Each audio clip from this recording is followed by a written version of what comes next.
Assalamualaikum, nama saya Prajitno, Fakultas Ekonomi, Program Studi Manajemen kelas 14. Di sini saya akan menjelaskan tentang sunnah berdaya hukum yang merupakan bagian dari materi mata kuliah PAI 2 pertemuan 9. Secara pengertian dalam hukum syariat Islam, sunnah adalah segala yang datangnya dari Nabi Muhammad SAW, yaitu lisan ataupun ucapan Nabi, perbuatan Nabi, bahkan diamnya Nabi juga merupakan sunnah yang dijadikan salah satu sumber rujukan dalam menentukan hukum yang terkait syariat Islam. Dalam hal ini, ulama mengelompokkan sunnah menjadi dua, yaitu satu, sunnah bukan tasri atau sunnah yang bukan berdaya hukum. Sunnah bukan tasri adalah sunnah yang tidak harus diikuti dikarenakan tidak mengikat secara hukum syariat, yaitu ada 3 macam. A. Ucapan dan perbuatan Nabi yang timbul dalam hajat insani dalam keseharian Nabi dalam pergaulan seperti makan, tidur, sopan dalam bertemu, cara berpakaian, serta ucapan dan perbuatan lainnya dari Nabi yang merupakan sebagai seorang manusia biasa. B. Ucapan dan perbuatan Nabi yang timbul dari pengalaman pribadi, kebiasaan dan pergaulan seperti urusan pertanian, kesehatan, cara berjual beli, dan cara berternak. C. Ucapan dan perbuatan Nabi yang timbul dari pengalaman pribadi dalam situasi tertentu, seperti penempatan pasukan, pengaturan barisan, dan menentukan tempat berperang, yang mana dalam hal ini Nabi Muhammad SAW adalah seorang pemimpin pada masa itu. Semua ucapan dan perbuatan dari macam yang tersebut di atas merupakan sunnah dan dapat dijadikan panutan sebagai sunnah, namun juga dapat tidak diikuti dikarenakan sifatnya tidak mengikat. 2. Sunnah tasri atau sunnah yang berdaya hukum dan mengikat, yang menjadikan pedoman dalam hukum syariat untuk diikuti. Sunnah dalam bentuk ini ada 3 macam. A. Ucapan dan perbuatan yang muncul dari Nabi dalam bentuk penyampaian risalah dan penjelasan terhadap Al-Quran, seperti menjelaskan apa-apa yang dalam Al-Quran masih bersifat belum jelas, membatasi yang umum, memberi qaid yang masih bersifat mutlak, menjelaskan bentuk ibadat, hal halal dan haram, akidah dan akhlak, ucapan dan perbuatan Nabi dalam kapasitasnya sebagai seorang rasul termasuk sunnah yang berdaya hukum. B.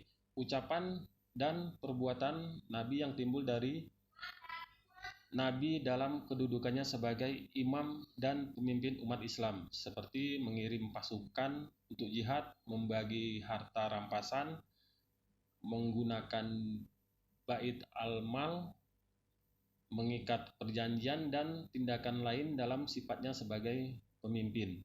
C. Ucapan dan perbuatan Nabi dalam kedudukan sebagai hakim atau qadi yang menyelesaikan persengketaan di antara umat Islam. Daya hukum dalam bentuk ini seperti halnya dalam bentuk yang sebelumnya, tidak bersifat umum dan dapat dilakukan oleh perorangan dengan menunjukkan dari imam atau penguasa. Sunnah berdaya hukum sebagaimana disebut di atas secara garis besar mengandung beberapa bidang sebagai berikut. A. Akidah. Sunnah tidak dapat menetapkan dasar akidah karena akidah itu menimbulkan kepercayaan, sedangkan kepercayaan itu berarti keyakinan yang pasti. Tidak ada yang mungkin menghasilkan keyakinan yang pasti itu kecuali yang pasti pula. Sunnah atau qati adalah sunnah yang baik dari segi lafaznya. B. Akhlak. Dalam sunnah atau hadis banyak sekali disampaikan Nabi hikmah-hikmah adab sopan santun dalam pergaulan. nasihat-nasihat baik secara langsung maupun dalam bentuk pujian terhadap keadilan, kebenaran, menepati janji, atau celaan terhadap perbuatan-perbuatan buruk yang dilakukan umat. Sunnah tersebut menuntut munculnya manusia sempurna yang dikehendaki oleh rasa dan pandangan yang wajar. C. Hukum-hukum amaliyah. Hal ini berhubungan dengan penetapan bentuk-bentuk ibadat, pengaturan muamalat antar manusia, memisahkan hak-hak dan kewajiban-kewajiban, menyelesaikan persengketaan antara umat secara adil. Hukum yang diperoleh dari sunnah dalam bentuk ini disebut fikih sunnah, sedangkan hadisnya sendiri disebut hadis ahkam.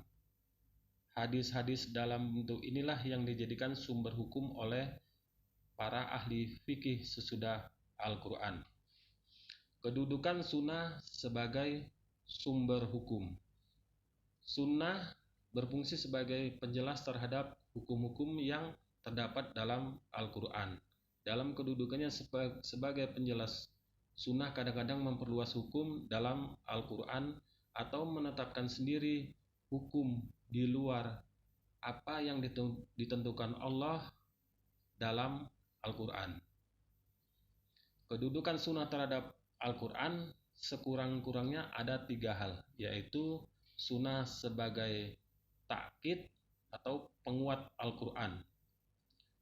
2. Sunnah sebagai penjelas Al-Quran. Sunnah penjelas yaitu bayanu tasri sesuai dengan firman Allah surat An-Nahl ayat 44. Yang artinya telah kami turunkan kitab kepadamu untuk memberikan penjelasan tentang apa yang diturunkan kepada mereka supaya mereka berpikir.